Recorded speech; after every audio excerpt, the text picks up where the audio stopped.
few years ago, I was in a conference with His Holiness the Dalai Lama, and there were lots of scientists, psychologists, physiologists, social scientists, neuroscientists, and His Holiness, who's a very happy kind of guy, I'm talking about the Dalai Lama, if you've seen him, he's a joyful person.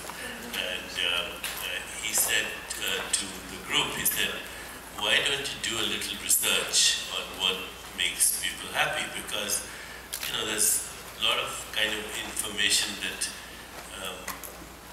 affluent countries are not necessarily the happiest countries. And there's a lot of information that poor countries are not happy either.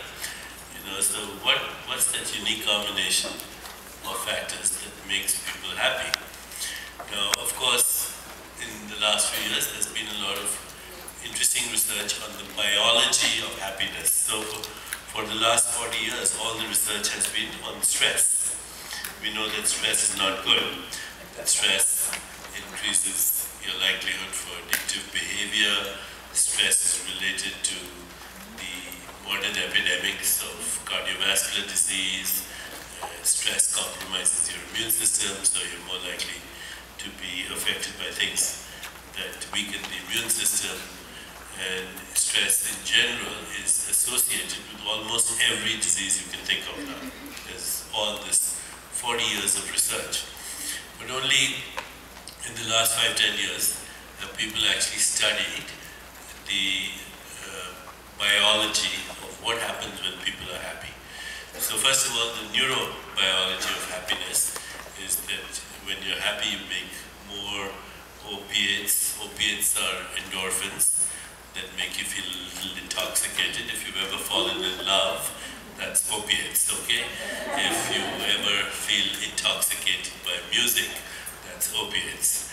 If you get a little high when you do exercise, or pranayama, or yoga, that's opiates. So when people are happy, their opiates go up.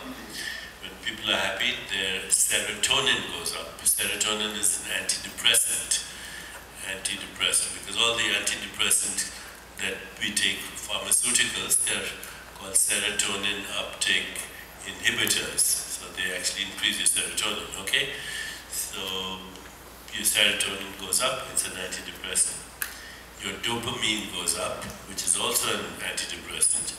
So serotonin and dopamine are also associated with more self-esteem. People who have lots of serotonin and dopamine floating around their system, they feel more confident, they feel more in charge of their lives.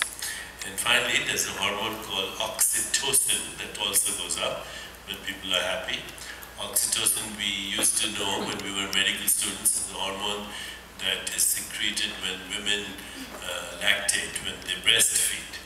And that's a pleasurable experience.